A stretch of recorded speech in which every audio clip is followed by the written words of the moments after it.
Oh, here we go. We all love Mighty D.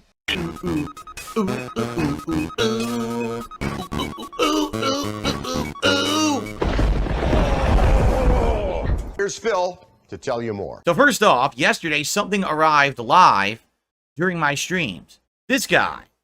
This is the Javoom. What?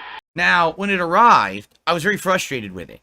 And the reason I was frustrated with it is because I didn't understand what it was or how it worked. Far from the bright lights. We are now at 9 straight streams where I've crushed all of my goals. 9 straight streams where I've hit every single funding goal, guys. That's amazing. Thank you so much for that. If we keep excuse me, we can keep that momentum going for for a lengthy period of time, that could be literally life-changing. Challenge the greatest of all time, is WWE champion. Thank you. Like I was saying to my audience yesterday, let's say we can keep this rolling through the next few months through all the busy game releases and everything. Maybe I could actually have like an extra day off a week to spend time with my family. Maybe I could afford to do some stuff that I've wanted to do for ages and couldn't. WWE champion.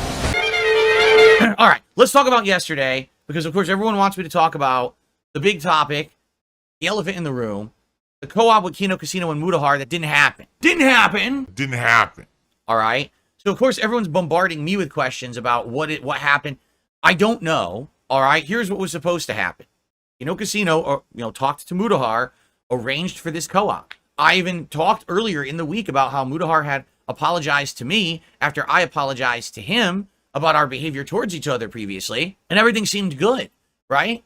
And then all of a sudden, not even 30 minutes before the end of my first stream of Black Myth Wukong, Kino Casino contacted me and said, yeah, sorry, but Mutahar's canceled. And we realized it's last minute, and this really sucks. It's kind of devastating because this was supposed to be a big stream for them too, obviously. And they were asking me what I wanted to do. Did I want to do the co-op with just them? Maybe they could find a fourth guest, or did we want to call it off? And basically, I was finishing my Black Myth Wukong stream, but I answered back quickly, and I said, well, here's the deal, okay? Obviously, nothing can be done about it now, Mutahar not being on. Whatever you guys want to do. If you guys want to find a fourth, and we can put it together quick and just do it like we had said, I'll do that. If you want to do just a special show where I appear, and we hang out, and we just talk, and do, you know what I'm saying, about everything going on right now, I'm down for that. Like, basically, I told them, my night's open. I could do whatever you want. But FYI, am I okay doing my own stream if we cancel the whole thing? And I said, yeah. I said, listen, do you really think my viewers are going to be upset if I play more of the hot new release? No, of course not. No one's going to be upset by that. I mean, they're upset that the co-op's not happening, but no one's going to say, oh no, please don't play more of the hot new game that everyone's playing and wants to see, right? So it wasn't a big deal to do the last minute adjustment. And so, FYI, when it comes to, for example, doing this co-op with Mutahar in the future, the ball's in his court. I don't know what happened. I personally am not involved. I didn't speak with Mutahar about it. So I don't know what happened that made him cancel. Vestry comes to a miserable end? What? What the hell's a fucking vest streak? If it's something serious, I seriously hope that everything's fine for him and his family. I have no clue what happened at all. There's a million crazy conspiracy theories out there already. Oh, Mutahar was going to snake Phil. Oh, this is all Mutahar's plan to do this to Kino Casino and Phil to begin with. You know what I mean? Like, this is some evil, sinister plot. No, I don't think there's an evil, sinister plot. Okay, I just don't believe that. Like I said, I tend to give people the benefit of the doubt. But of course, everyone rushes to the absolute worst case scenario, most dramatic situation possible. Okay, I actually don't know what happened. I'm not super upset that it got canceled. I have my own content to make without having to do co-op and stuff. I mean, yeah, would it have been an awesome opportunity to reach out and do some kind of co-op with a mainstream YouTuber, someone who actually has issue with me over the years, and kind of bury the hatchet and have fun together? Absolutely. I'm sure Mutahar's viewers, of course, would have seen me do stuff with them and maybe, wow, Phil's cool, let's go check him out, right? It might have helped. But what can you do? Right? I'm not going to sit here and cry about it. It's not that big of a deal. Again, to my knowledge, no one's snaking anyone. There was no setup involved. It wasn't some kind of an evil deal where people were trying to sneak this Phil again. I don't understand. Well, okay, I do understand why people think the worst. At the same time, people thought the worst about me appearing on Kino Casino. People thought the worst about the co-op React, and they both happened, and they both went really well. I think a lot of people are just, they're so, I hate to say it, they've been like conditioned to just believe that everything is a grand plot against me, because there actually have been so many things that have been grand plots against me. I mean, there were Eastern Europeans who were faking being an online escort, making up an entire story about me paying for them to fly out here and spend time with me. And that went on for months. There was an employee of Comcast, my internet service provider, who was one of my detractors, who was literally going into my cable modem, changing the name of my wireless networks to be insults about myself and my family members, and was resetting my modem during live streams. This is documented fact. This is not fantasy or exaggeration. These things happen to me. So I can understand that people would believe that maybe this whole thing is a grand plot against me. I don't really believe that, though. So yesterday on this podcast, I covered the topic that apparently there is a secret detractor server. All right? And people, might say, well, wait a minute, Phil, why are you being so overdramatic? Why are you acting like it's some kind of a clandestine server, calling it that? No. I'm not exaggerating. That's the name of the server. They actually named it the Secret Detractor Discord server. Basically, these people think that it's a good use of their time to sit on a server hating on me 24/7. I just want you to think about that it's literally a server just meant for hating on me 24/7. What? But anyway, I said my piece about it yesterday. So why am I talking about it again? Because essentially my coverage of it rattled the detractors so bad that they're like freaking out. A lot of them I've heard, first of all, that server got deleted, but I heard a lot of the others are rumbling. Oh my God, who's the snake? Who's the one who talked about it? And who's the one who's exposing all of our detractor stuff to the internet? Because we didn't want anyone to know about that. What does that, this is wild and insane. What is going on? Right? They're like, they're so shaken that someone actually talked to them and exposed the shit that they're doing behind the scenes. They can't handle it. And no exaggeration, I've heard people are getting threats now. Didn't happen. All kinds of crazy shit. And it's like, again, you can only get away with this kind of toxic shit for a certain amount of time until karma comes back to bite you. Do you understand that? Awful content, awful stuff on the internet, right? And you think that you're just going to get away with it endlessly. You're not.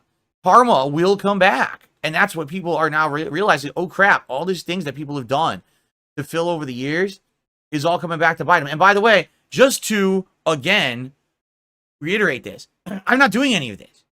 I have not lifted a finger.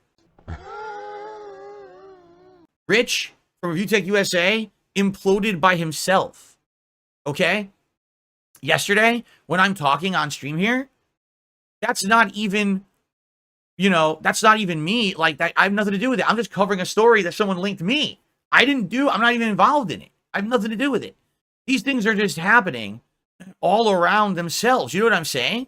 It was like pigs were flying over my house, volcanoes were erupting, the sky had fallen, hell had become an ice cube. I'm not going to talk about it every day. I don't want to. I really don't want to talk about this stupid shit every day. It doesn't really affect me. They sit there on the Discords and, be fucking losers. They could be losers. I can't stop them from being life losers and not understanding that they're wasting their lives. Okay, I just can't. But if it does pop up in a line of discussion, if so, I happen to see it, I might talk about it from time to time. First of all, 43 members, 15 online, right? And so you start reading into it. First of all, here we go. Here's a bunch of the members. And this is just funny because this is just like a veritable who's who of like Loserville. Like, the kids who in school, they had to sit in the corner with the dunce cap on, or the ones who rode the short bus all the time. I mean, this is where they conglomerate together. This is their collaboration. This is like their super group. That makes me cringe. Ugh. Right? So, I mean, just take a quick look. Almighty, you have to assume Almighty is probably Almighty Tevin. Goutside Phil. Yes, Goutside Phil. Yes, because as you know, I'm heavily afflicted with gout. Gout, McFist, gout, fucking butt fuck, farts, gout.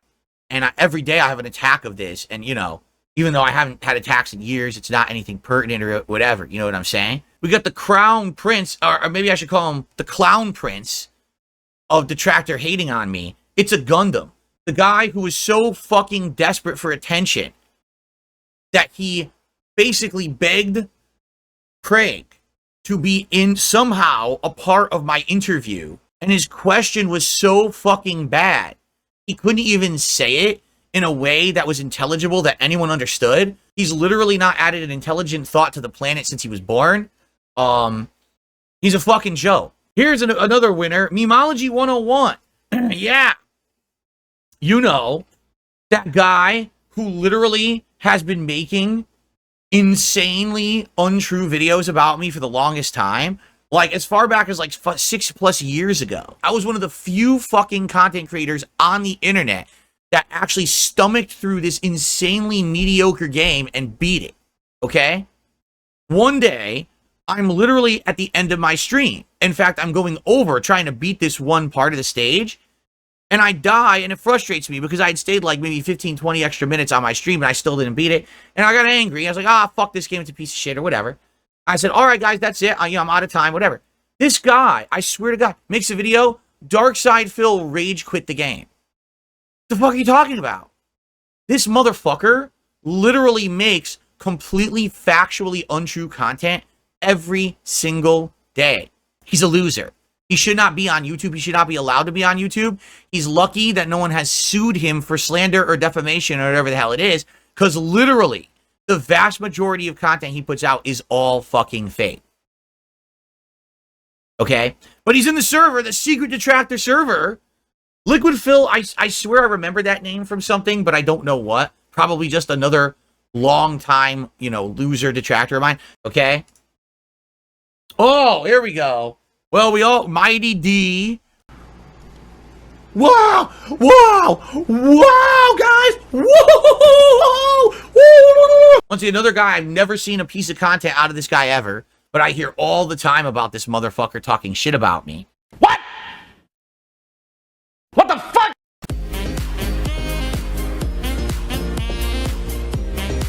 So, hint, hint. So, hint, hint. Hint, hint.